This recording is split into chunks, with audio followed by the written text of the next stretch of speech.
If you want to press heavy at home without anyone spotting you, a plate-loaded chest press is the piece that changes everything. It uses the plates you already own, it skips the expensive weight stack that doubles the price of a machine, and it lets you take a set all the way to failure on your own. The catch is that the budget end of this category is packed with machines that look almost identical in the photos and feel completely different once you're sitting in them. I went through the 7 best you can realistically fit in a garage or a spare room, and I'll tell you which kind of lifter each one is built for. All the links are down in the description. Let's dive in.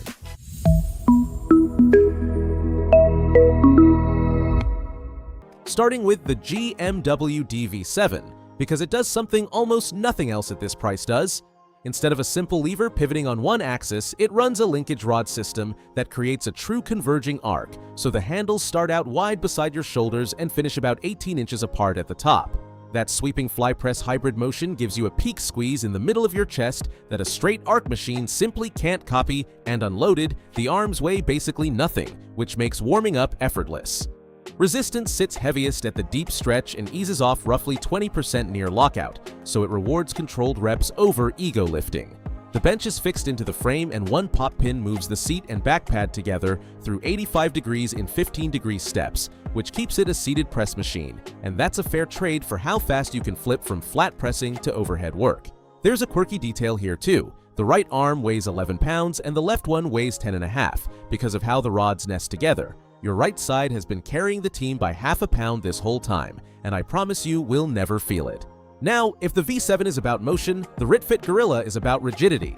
This one is built from 13-gauge Q235 steel, which is a genuinely serious material choice down here in budget territory, and it does not sway or shuffle when you drive hard out of the bottom. The seat stays put and a dual dial system moves the machine around you instead. 6 lever arm angles on the main dial, 7 handle positions across a 120-degree sweep on the second one. That's 42 starting configurations, which sounds excessive until you realize you can lock in one exact geometry that feels right for your build and repeat it every single session. The path is a fixed arc rather than a converging one, and RitFit compensates with 3 knurled steel grip zones, neutral, wide, and narrow, so you can change the angle of your arms instead of the angle of the machine. All of that lives in under 17 square feet, and there are band pegs at the base, so you can run bands from the frame to the horns and make the top of the press progressively heavier. Drop the arms to the lowest dial setting and stand over the seat, and you've also got plate-loaded shrugs, chest-supported rows, and Romanian deadlifts. Outstanding value for a machine that looks this simple. The Anchir takes a different route to convergence. Rather than linkage rods, each arm is mounted on a slightly inward-angled pivot, so the handles drift toward your midline naturally as you press, and because they move completely independently, your stronger side can't quietly cover for the weaker one. 10 backrest angles, 9 seat heights, and 5 handle lengths mean almost any torso can line the handles up with mid-chest, and the wide triangular base stays planted even when you're moving fast. 200 pounds per arm is the real working number here, because that 1,250-pound figure on the box adds up the bench, the storage horns, and the arms together, and 200 per side is plenty for building size, and the machine has a second life you might not expect. The bench folds fully vertical against the mast, so it collapses against a wall with hundreds of pounds of plates still sitting on the rear pegs. Chest press and weight tree, 1 footprint. The plastic sleeves that adapt 1-inch horns to Olympic plates leave a little play, so throw a collar on and the rattle disappears completely. What actually separates these machines isn't steel gauge at all, it's friction. Cheap bushings create a jerky drag that makes you fight the machine instead of the weight, and that's exactly where the next two go in opposite directions. The GMWD flat, incline, and decline press, the V1 and V3 models, is the minimalist of the group. 2x2-inch 14-gauge steel, 10 backrest angles, 11 arm positions, dual rubber-coated handles both horizontal and vertical, and it folds down to roughly 8 square feet, which is smaller than most desks. The V3 adds a gas spring so you can pull one pin and reposition the loaded arms without stripping the plates off first, and that upgrade is worth every penny of the difference. Convergence here is passive, coming from the angled mounting rather than an active linkage, and overhead pressing pushes the bar path slightly forward rather than straight up, so treat it as a chest machine that also does shoulders rather than the other way around.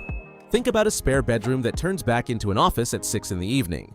PVC feet that won't gouge laminate, a front handle so one person can tilt it and wheel it into a corner.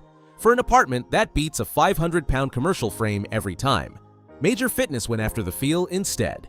The Drone P1 runs proper integrated bearings at the pivot points, and the difference is immediate because both the press-up and the lowering phase glide with no stiction interrupting the tension. If you like slow eccentrics, counting 3 or 4 seconds on the way down and keeping constant pressure on the chest, this is the one that lets you do it without the machine grinding at you.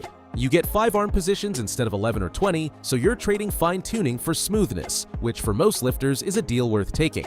14-gauge alloy steel keeps it in the same weight class as the GMWD folder at 200 pounds per arm. The powder coat finish looks properly professional rather than cheap and glossy, and a long spike lock folds it upright and cuts the footprint by 80% in one satisfying motion. There's a dual position leg attachment too, handy for anchoring yourself during decline work. Then there's the Firedone WB18, and this is the one I'd pick if I trained alone and trained hard. It has adjustable spotter arms, which almost nothing else here offers, so you can chase drop sets and rest pause sets to the very last rep with nothing to think about.